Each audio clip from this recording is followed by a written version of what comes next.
Hello and welcome to the LSEG Sustainable Growth podcast, where we talk to leading experts about sustainability and finance. I'm Jane Goodland, and this week I'm talking to Tim Gould, who's the Chief Energy Economist at the International Energy Agency, which is the global energy authority advising governments around the world.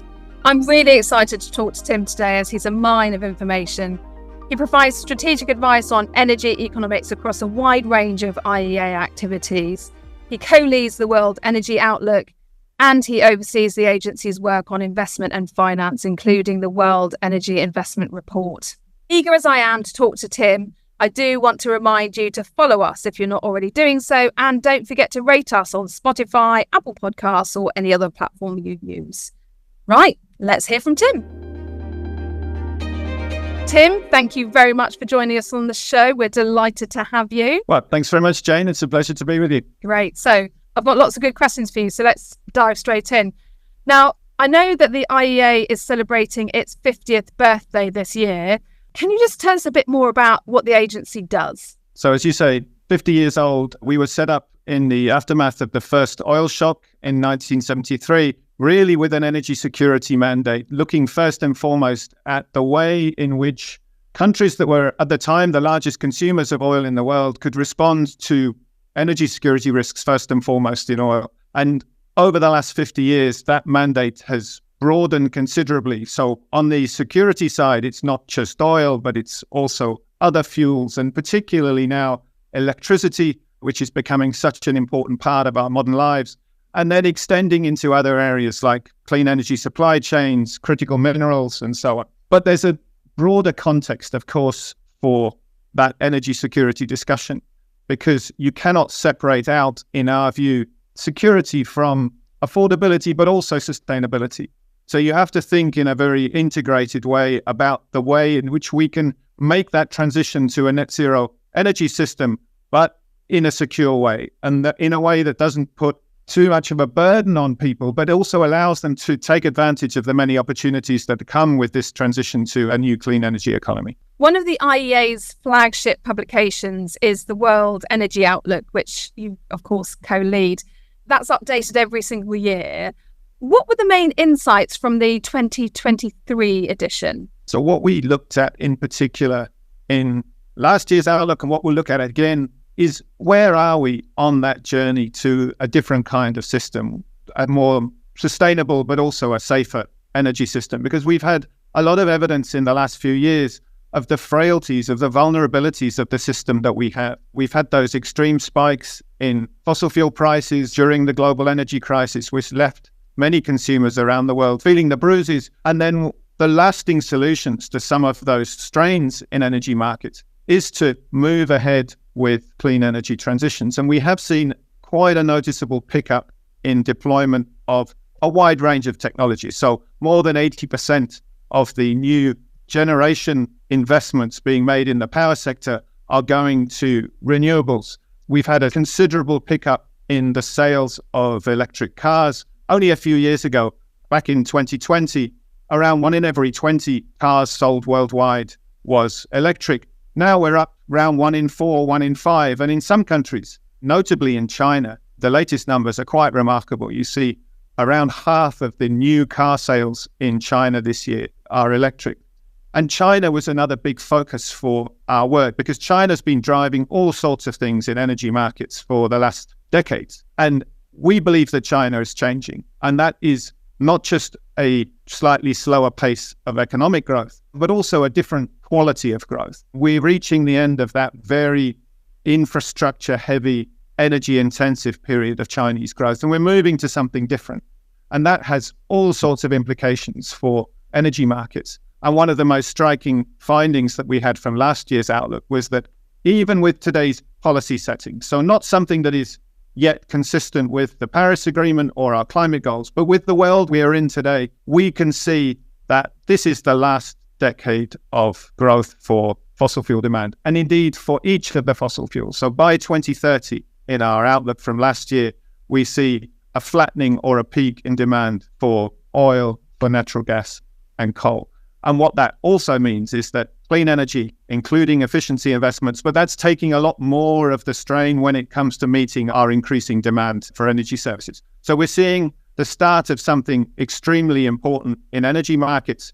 You can look back 200 years to the start of the Industrial Revolution, and each decade we've seen increases in fossil fuel use and increases in emissions. We are starting to see the emergence of a new type of energy economy when continued economic growth is no longer dependent on continued growth in fossil fuel demand. And I think we are not yet on track for Paris Agreement goals, but we are nonetheless on the verge of a really important moment in energy history. Well, it sounds really exciting, Tim, and certainly it does start to feel a bit different in terms of the reports that we're seeing coming out from the IEA at the moment. So I know you can't say too much because we're just ahead of you publishing the 2024 World Energy Outlook, but can you share at least some of the kind of high-level themes that we should be looking out for in that report? So one of the really interesting things that we see when we look at today's energy world is that the conversation over the last few years has been dominated by sort of shortages, where we've seen price spikes, we've seen particularly for natural gas, but that's also fed through into higher electricity prices in many parts of the world. So that's been the dominant paradigm for many people. When they think about energy, they think about high prices, they think about the pain that causes them as consumers. We are, in our view, moving into a different phase in the energy sector, a different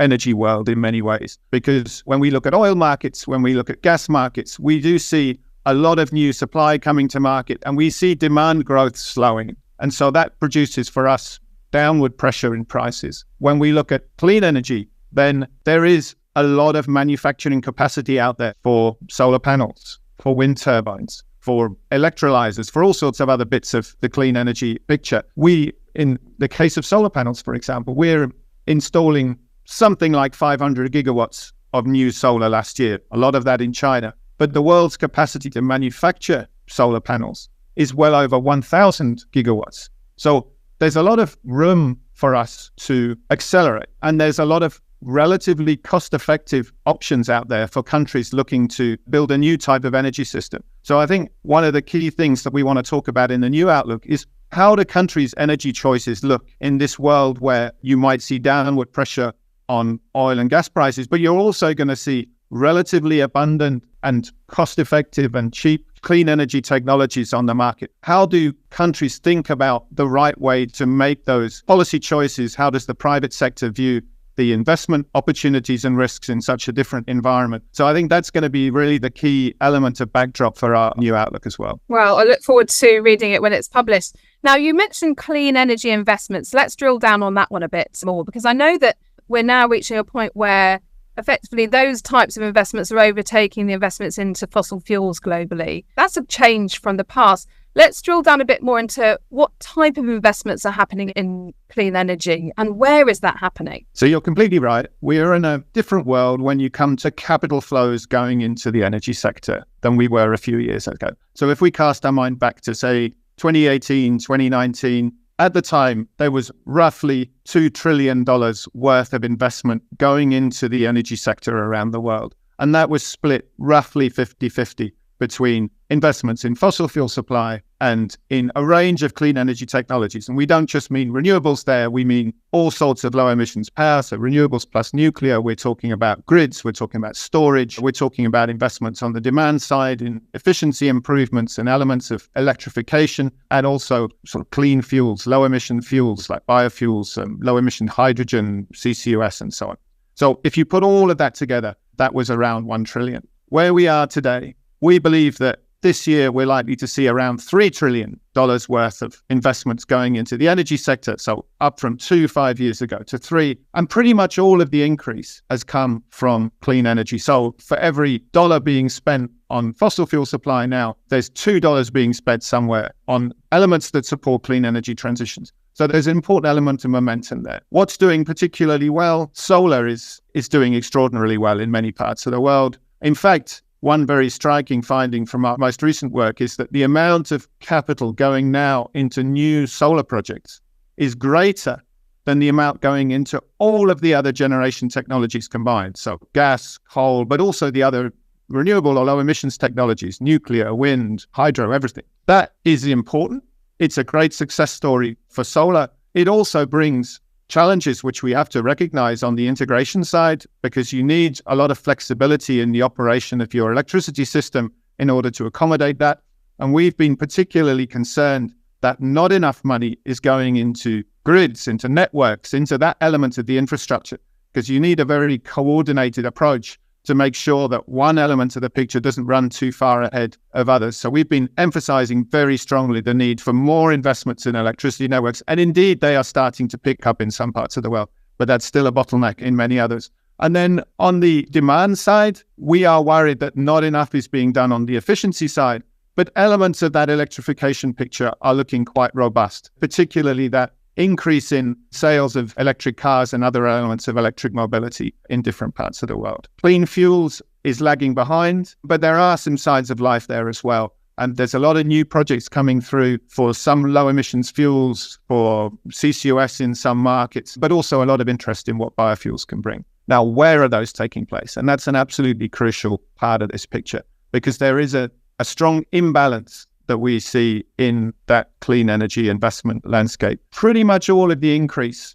that I mentioned has come from advanced economies, from Europe, from the US, to an extent from Japan and China. When we look elsewhere, when we look at other developing economies, there are some bright spots. Brazil, India, I would highlight in particular. But by and large, we haven't seen anything like the same pickup. And why is that a worry for us? Because as many people will immediately understand, those are the countries that will see the biggest increase in demand for energy services as they grow, as incomes rise, as they put in place all sorts of elements of national infrastructure. And that needs to be met sustainably. So we need to match the dynamics of that broader energy system with the dynamics of clean energy investment flows. And at the moment, when the private sector in particular looks at opportunities in those markets, in many cases, they don't yet see the right balance of risk and return to make those investments worthwhile. So we're working a lot with the multilateral development banks, with other development partners, but also particularly with the countries in different parts of the world to try and get that policy mix right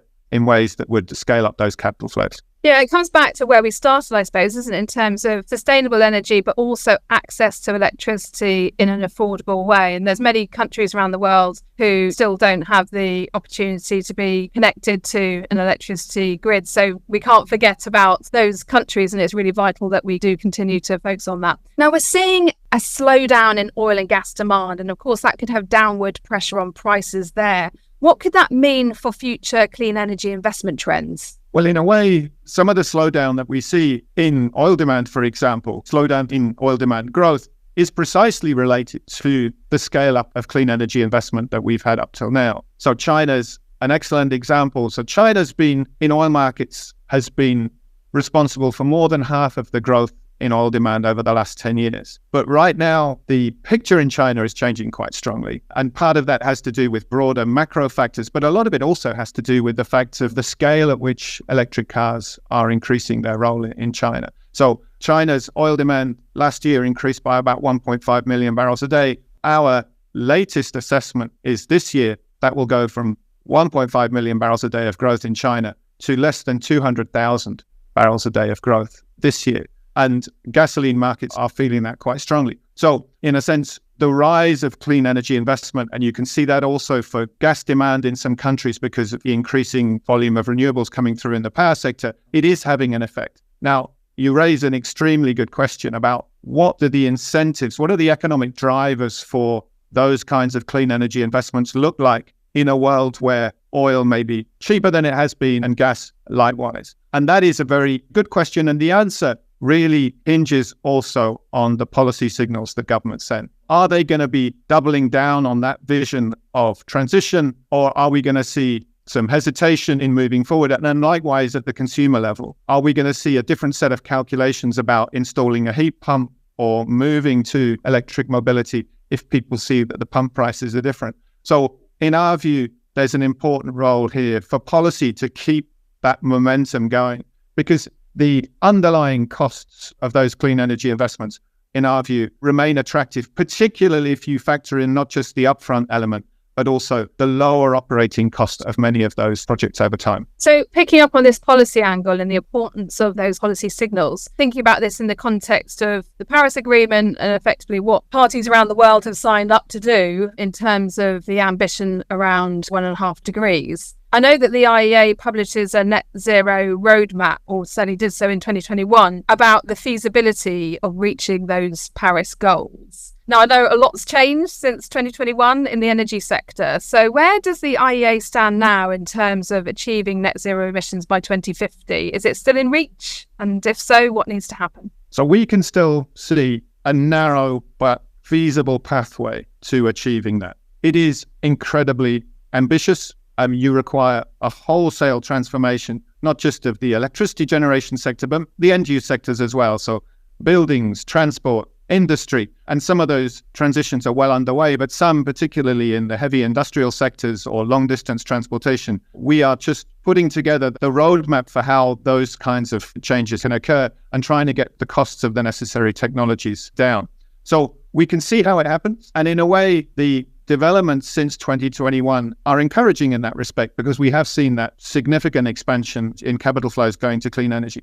But we need to be moving much faster over a much wider range of technologies, and frankly, over a much wider range of geographies in order to get us on track. In some ways, the current environment is helpful, but in other ways, it is a bit more difficult because we have higher interest rates, borrowing costs. The cost of capital for clean energy projects is a big obstacle in many developing economies, but not only in developing economies. And in some ways, the more fractured international environment, the difficult geopolitical environment we're in, it complicates that further because it makes the cooperation that would be necessary to get on that journey to net zero, it makes that obviously a more complicated process. Yeah, it's quite interesting, isn't it? Because earlier it feels really positive about the trends we're seeing in clean energy investments. But actually, when you take that down to an emissions level, perhaps it's clear that there's so much more that needs to be done to achieve those Paris goals. I'm going to sneak in one last question if I can. And it comes to the people side of this whole equation. And some people call that just transition. Other people have different names for it. But I know the IEA is thinking about people-centred clean energy transition. Can you tell me a bit more about the programme and what the purpose of it is, please? So we believe that this is not a technical process of moving to a cleaner energy system. This is one that will change many aspects of our energy economy, but also it would have implications across the broader economy. It would have social implications, has implications for skills, for jobs, for worker protection.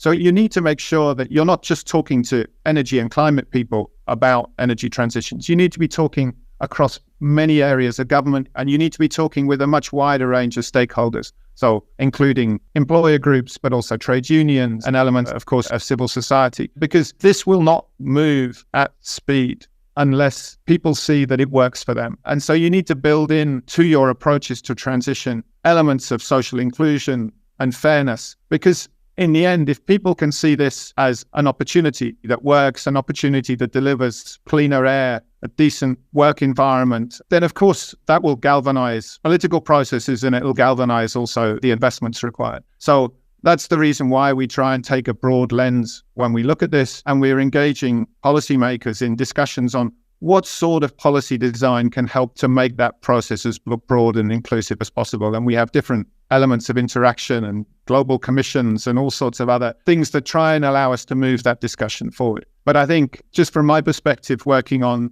the World Energy Outlook, maybe 10 years ago, a lot of the questions that we were being asked by governments, our main stakeholders, but also by the broader energy world, they were more techno-economic in nature. So how can we do this most effectively? How can we do it most cheaply? Many of the questions we're being asked now are, how does this work politically? How does it work socially? How does it work for people? What are the implications for affordability? How can we get more cost-effective, clean technologies into the mix in ways that make sense for the population? So I think that really has to be the focus of a workable process of change. And that's why it's a very big priority for us here at the IEA. Fascinating stuff, Tim. Thanks so much. I've learnt so much again from talking to you. We really do appreciate you coming on the show. Thank you so much indeed. And the listeners need to look out for the new World Energy Outlook 2024. Thanks so much, Jane. A pleasure to join. Well, that's it for this episode. I do hope you enjoyed that conversation with Tim. If you're interested in the World Energy Outlook, then you can find it on the IEA website. If you've got any questions, comments, or someone you'd like us to talk to, then do get in touch with us by email at fmt@lseg.com. That's all from me, but watch out for the next episode very soon.